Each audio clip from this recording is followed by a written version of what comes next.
So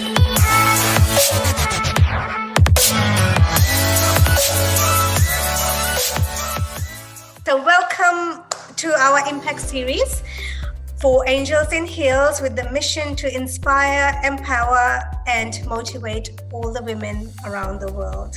And today we have Sima Mala Bagela with us.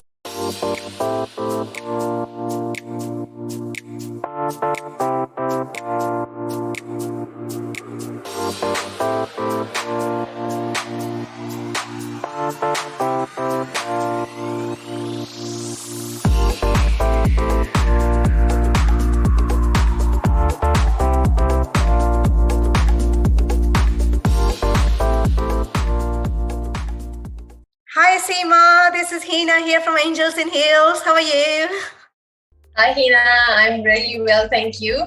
Yeah, welcome on board, and thank you so much for agreeing to being an ambassador for Angels in Heels. So it's quite an honor, it's a privilege to have you on board. Definitely an honor and privilege, and I'm really glad to be part of such an amazing team of women, empowering and inspiring each other every day. Actually, I love the posts, and yeah, it's really helping to know other people's stories and learning from it. So right. Yeah. The idea is to inspire, empower, and motivate, and we can't do it without the help of ambassadors and basically the members as well. Your input is most important. So welcome to our Impact series for Angels in Heels, with the mission to inspire, empower and motivate all the women around the world. All right, so Sima, tell me, where are you originally from? I'm originally from Fiji. I was born in Fiji, lived there for 17 years. Wow. And yeah, so I moved to New Zealand for my university studies, was there for 6 years, and then 14 years ago, I moved to Australia. Oh wow, so you've been traveling a little bit, haven't you? So where yes. in Fiji are you from? I'm from Lautoka in Fiji. Oh, okay, I'm from Bar. So yes, we are neighbors. We are neighbors. Girls in Fiji really make their impact, don't they? They do. So how long have you been in Australia for? 14 years now. 14 years now, and you're liking it? Of course, the weather is just like home back in Fiji, you know, the relaxed environment, atmosphere. So this is home. This is home now. Yes. And do you miss Fiji? Do you go back? Of course, every day. How can you not miss Fiji? I know. Yes. It's paradise on earth, right? Alrighty. So tell me, Sima, what do you do for a living? What do you do every day?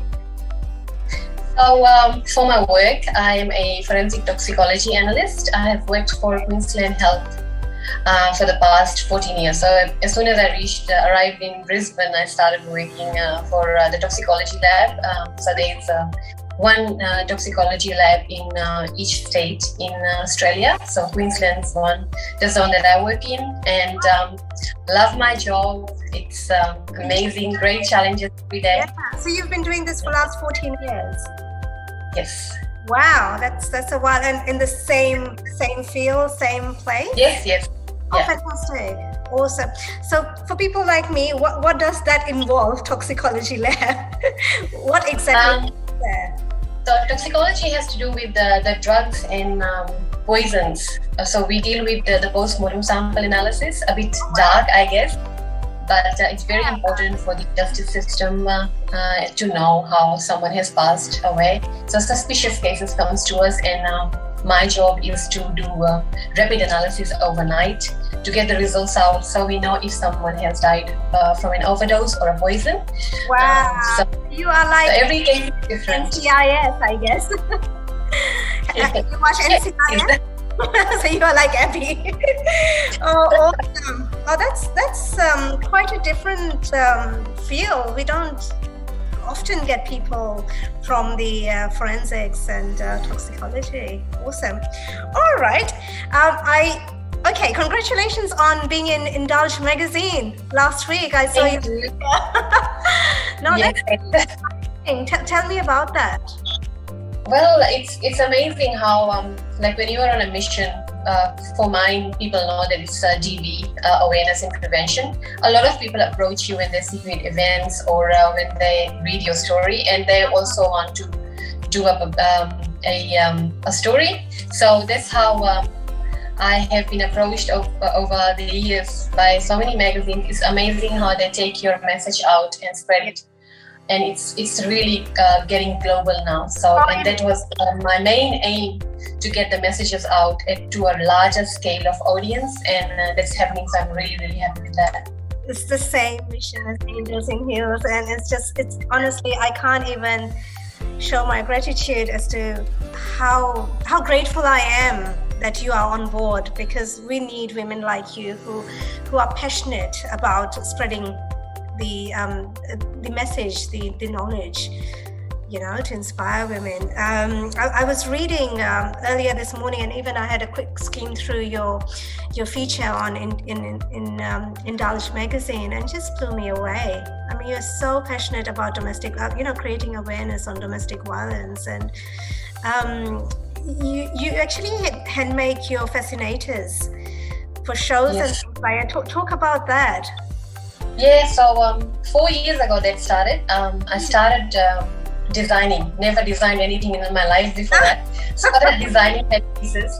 I love colors and flowers and peacock feathers. So started doing that, and it took off. And I thought, this is my way of generating finance for the victims of DV. God has blessed me with everything that I need. So this was my opportunity to use my spare time into coming up with ideas of how to generate money to support the DV victims, and it's worked so well. The cycle has just been going on. I'm designing, promoting, selling, and then donating. So it just keeps on going, and I just don't want to stop ever. Wow, no, you wouldn't, because that's where your passion lies. It's not just work, it's not just a business that you sell, it's going towards a cause that you really believe in. And I mean, I've seen your work. It is just mind-blowing. It's international. Yeah, it's amazing. So, okay. So I guess, what is your driving force? I mean, I've sort of guessed from what you've just shared with me, but I want to hear it from you. What is your driving force towards this? I think the main thing that has pushed me to do this was the helpless feeling that I had as a child, not being able to do anything when I saw so much of domestic violence around me.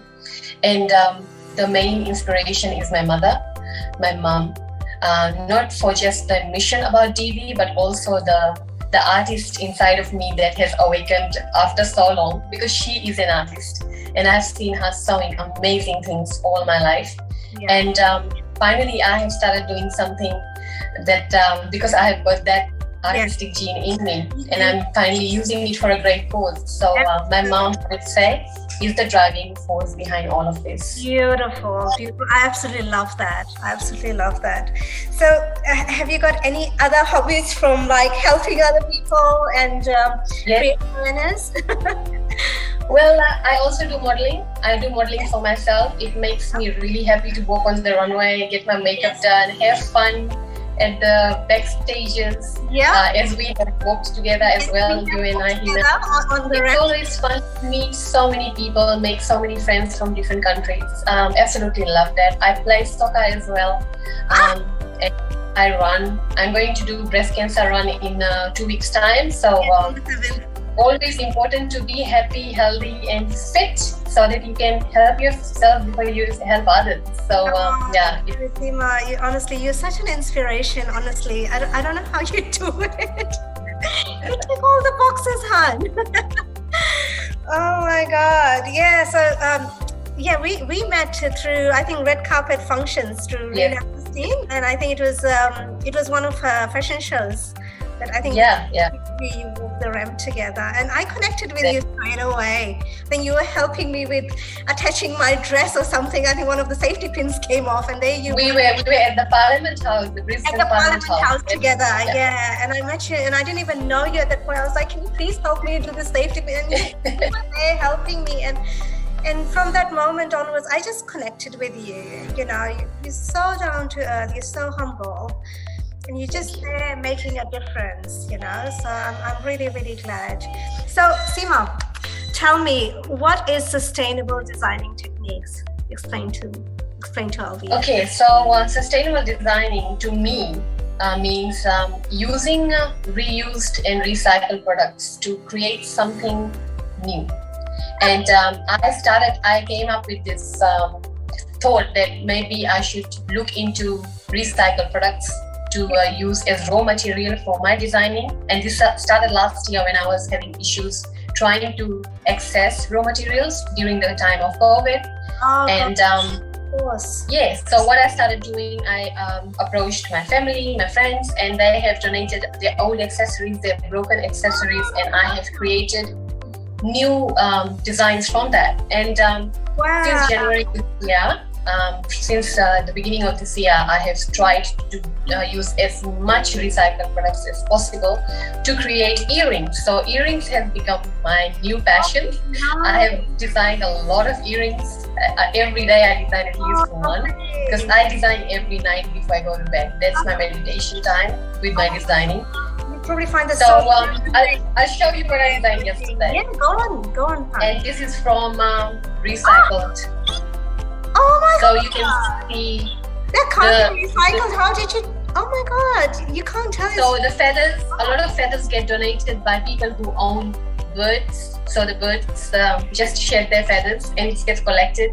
And then all the ornaments on the top, they are from recycled broken necklaces. And then the beads, I use beads from the cut pieces that my mom collects from her tailoring and gives to me. And then I take all the beads out from there and use it for designing, and it's working really well. And I'm thinking like not only saving, and it's just amazing how much time and money you are saving by just using these recycled products. You don't have to go and buy things anymore. You don't have to look out for things anymore.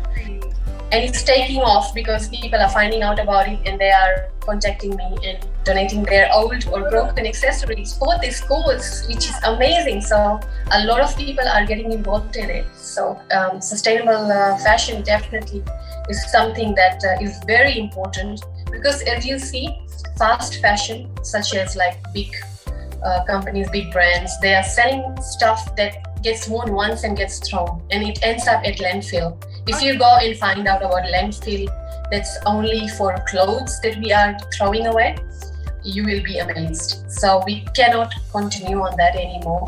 And it's so important to start recognizing the artists who are in our local environment. Instead of going to shopping centers, go to markets, go and buy stuff from your local artists, support your local artists. And you will be investing money within your own economy, and helping those small businesses that really rely on this. So and for those artists and designers, I urge you guys to please try and incorporate recycled products in your raw material, and you will find it so much cheaper and better for the environment. So it's a win-win, really. It is a win-win. I mean, I'm just blown away by how resourceful your thinking, your concept is to use broken jewelry or like whatever, literally like feathers of the birds. I've got a bird in the house, I've got a parrot, and she's constantly shedding her feathers. Now I know what to do with it. We all have broken jewelry, and next thing you know, it goes in the bin. And there's so much wastage. It's unreal. So one man's trash is another man's treasure. That's what they say, and it's treasure to me when people give me all these things. Yeah, no, but on Angels in Heels and even on my private page, I will create this awareness that you are doing this because people can bring those, those raw materials to you. So how can people, like if they're Brisbane based, I mean, I'm sure if they're interstate, they can have it posted to you or whatever. How do they do that? Because we all have... they can just follow my page, Fancy Natives. Okay. And contact me, and I can either pick it if they're close by, or I go to all events. I have to be very visible for my mission. Yes, I know you do. You can give it to me whenever you see me, seriously. Okay, so what we'll do, we'll put a link of your Facebook page and your email. We'll pop that in the caption and the description box.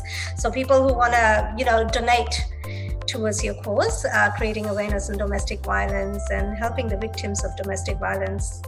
They've got your contact details right there. Thank you for that. This is Sima, this is just so beautiful what you're doing, and it's so like ingenious, innovative, and very resourceful. And it helps the planet because there's low wastage, you know? Yeah. So, right. Wow. Okay.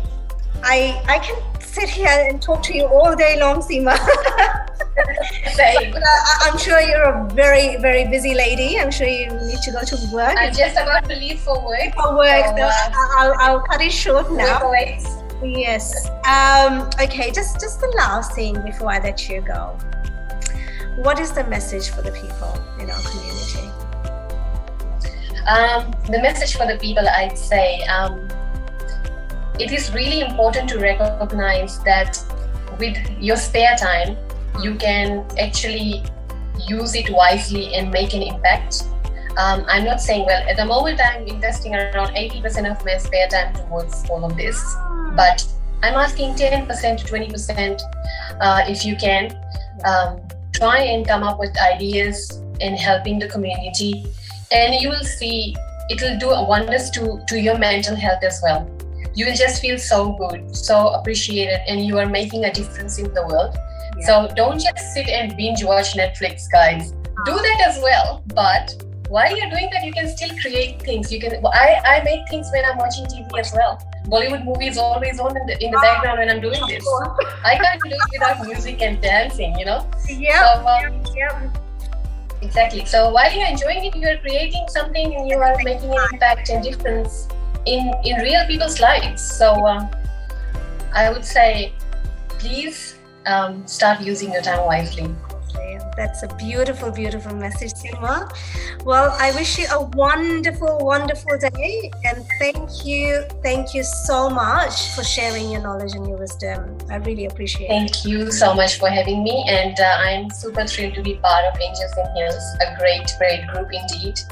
And looking forward to learning more things from the women, and hopefully they can get some inspiration from my story.